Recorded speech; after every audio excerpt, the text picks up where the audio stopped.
আগামীর সমাজ এবং রাষ্ট্রের জন্য সম্পদ রূপে গড়ে তুলতে চাই। আপনারা রাজি আছেন?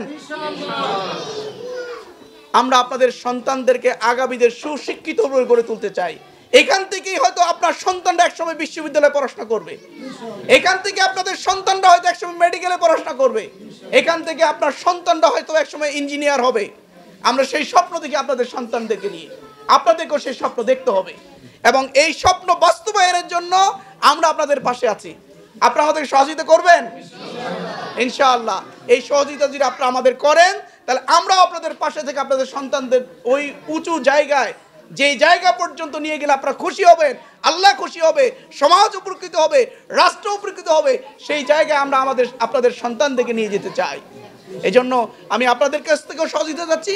পাশাপাশি সমাজের বিত্তবান মানুষ, রাষ্ট্রের বিত্তবান অর্থশালী মানুষ যারা আছেন, যাদের অগাধ টাকা রয়েছে, অনেক টাকা রয়েছে, তাদেরকে অনুরোধ করবো, আসুন এই সকল পিছিয়ে পড়া মানুষদের পিছনে আমরা কাজ করি, এই সকল পিছিয়ে পড়া সন্তানদের জন্য আমরা কাজ করি।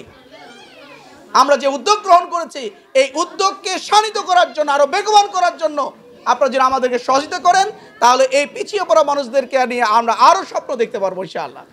এই জন্য সবার কাছে আমরা সহযোগিতা চাচ্ছি এই উদ্যোগকে আরো শানিত করার জন্য। সর্বশেষ আমি বলবো, আসুন সম্মানিত ভাই এবং বোনেরা, আমাদের সন্তানদেরকে আমরা একদিকে যেভাবে শিক্ষিত করব, অপরদিকে এই সন্তানরা বড় হয়ে যেন বাবা মাকে ভালোবাসতে শিখে, বাবা মার সেবা করতে শিখে, সেই নৈতিক এবং চারিত্রিক শিক্ষাটুকু আমরা দিতে চাই। কারণ আপনারা জানেন একজন সন্তান বড় হয়ে যাওয়ার পর কত কষ্ট করে একজন মা একজন সন্তানকে গর্ভধারণ করেন, কত কষ্ট করে একজন সন্তানকে বাবা মা মানুষ করেন।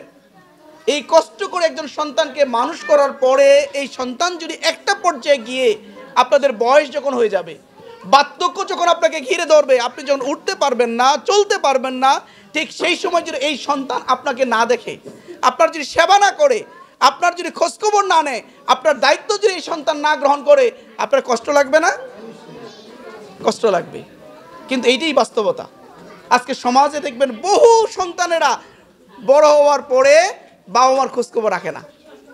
বহু জায়গায় আমাদের খোঁজ রয়েছে যে বাবা মাকে শেষ বয়সে গিয়ে কোন রকম খুব কষ্টের মধ্যে থাকতে হয়। তাদের জায়গা হলো বৃদ্ধাশ্রম। কোটি কোটি টাকার মালিক তাদের সন্তানদেরকে ইংলিশ মিডিয়ামে পড়িয়েছে, তার সন্তান একটা বড় হয়ে ইঞ্জিনিয়ার হয়েছে, ডাক্তার হয়েছে, বিশ্ববিদ্যালয়ের শিক্ষক হয়েছে, কিন্তু শেষ পর্যন্ত তার বাবা মার জায়গা হচ্ছে বৃদ্ধাশ্রম, তার বাবা মার জায়গা আছে অনেক খারাপ জায়গায়। কেউ কেউ তো মাঝে মাঝে আমাদের দেখতে হয় যে বস্তা বন্দি করে তার বাবা মাকে ওই জঙ্গলে ফেলে এসেছে, তার মানে তার বাবা মার দায়িত্ব সে নিতে। কারণ এই সন্তানদেরকে আমরা হয়তো শিক্ষিত করি, বাট তার মধ্যে নৈতিকতার শিক্ষা, চরিত্রের শিক্ষা আমরা দেই না, দ্বীনি শিক্ষা আমরা দেই না। যে শিক্ষাটি দিলে পরে আপনার সন্তান আপনাকে শ্রদ্ধা করবে, আপনাকে সম্মান করবে এবং আপনার দায়িত্ব ভবিষ্যতে গ্রহণ করবে আল্লাহর সন্তুষ্টির জন্য। এইভাবে যদি দ্বীনি শিক্ষায় যদি তাদেরকে শিক্ষিত করতে না পারি, তাহলে আসলে এই সন্তানরা আগামী দিনে আমাদের জন্য কিছুই করবে না। সুতরাং আমরা আমাদের সন্তানদেরকে, এই যে সন্তানদেরকে আপনারা আমাদের স্কুলে দিয়েছেন, এই সন্তানদেরকে শুধুমাত্র আমরা শিক্ষিত করছি না, তাদেরকে সুশিক্ষিত করার চেষ্টা করছি, তাদেরকে নৈতিকতার শিক্ষা দিচ্ছি, দ্বীনি শিক্ষা দিচ্ছি। সকল শিক্ষায় শিক্ষিত করে আগামী দিনের পরিবার, সমাজ এবং রাষ্ট্রের সম্পদে পরিণত করার জন্য আমরা উদ্যোগ গ্রহণ করেছি। আল্লাহ আমাদের এই উদ্যোগকে কবুল করুন, আমাদের এই আয়োজনকে কবুল করুন, আমাদের সকল কর্মপ্রচেষ্টাকে আল্লাহ কবুল করে নিয়ে এর উত্তম যা প্রত্যেককেই দান করুন। সবাইকে আন্তরিকভাবে ধন্যবাদ জানিয়ে আমার কথা শেষ করছি। এ পর্যায়ে আমরা আমাদের নির্দিষ্ট বই বিতরণ সেই কাজটি শুরু করব।